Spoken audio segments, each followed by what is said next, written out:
जय हिंद। आइए अभी हम UPSC civil services political science और इंटरनेशनल रिलेशन का एक क्वेश्चन जो है समझने का प्रयास करेंगे। यह क्वेश्चन 1991 में पूछा गया है और पेपर 1 है, सेक्शन बी है, क्वेश्चन नंबर 1 है। ठीक है, तो आइए हम क्वेश्चन को पढ़कर समझने का प्रयास करते हैं।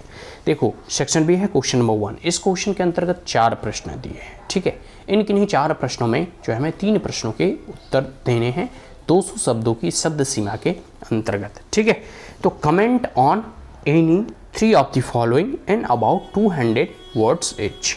ए में है question number 1A, Lenin's theory of democratic centralisation.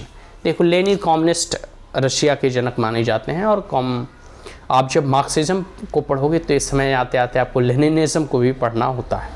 ठीक है, और राजनीतिक दर्शन में, क्योंकि रशिया और यूएसएसआर के गठन में उनका बहुत बड़ा योगदान है और पहला प्रैक्टिकल कम्युनिस्ट नेशन का अगर निर्माण कोई किया तो लेनिन ने ही किया। ठीक है, क्योंकि मार्क्स ने तो कम्युनिज्म का विचार दिया, ठीक है, और लेनिन ने उस विचार को धरातल पे लागू किया।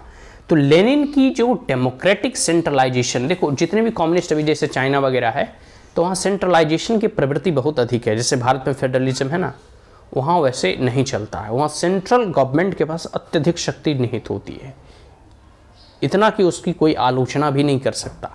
मतलब चाइना में अब सरकार को इस तरह नहीं कि मोदी के बारे में कुछ भी बोल दो, कुछ नहीं होने वाला है। राजनीतिक आलोचना तो यहाँ देखो टीवी में बैठकर घंटों बहस होता है, पक्ष और विपक्ष के लोग हमेशा जो है तर्क वितर्क और कुतर्क करते रहते हैं। ठीक है, तो लेकिन चाइना में ऐसा नहीं। चाइना में के एक बहुत बड़े इंडस्ट्रियलिस्ट जैक मा जो है चाइनीज या कम्युनिस्ट गवर्नमेंट के खिलाफ कुछ बोल दिया ना, उतना बड़ा इंडस्ट्रियलिस्ट है जिसकी जो है नाम पूरी दुनिया जानती है। चाइनीज गवर्नमेंट ने उसे 4 महीना बंद रखा, होश ठिकाने आ गए। ठीक है, तो कम्युनिज्म में है कि आप सरकार की आलोचना नहीं कर सकते, सेंट्रलाइज्ड पावर होता है और कह सकते हैं कि पूरी की पूरी हायरार्की में ऑथोरिटी होती है और एकदम जो कह सकते हैं कि तानाशाह डिक्टेटरशिप का जो रवैया होता है ना, उसी प्रकार की स्थिति होती है। यहाँ देखो, Lenin theory of democratic centralization के बारे में आपको लिखना है। आगे है spiritual nationalism of Aurobindo Ghosh. Maharshi Aurobindo Ghosh की स्पिरिचुअल नेशनलिज्म के ऊपर बहुत बड़ा विचार है। महर्षि अरबिंदो घोष को पढ़ोगे तो वो भारत माँ को एक माता के रूप में देखते हैं।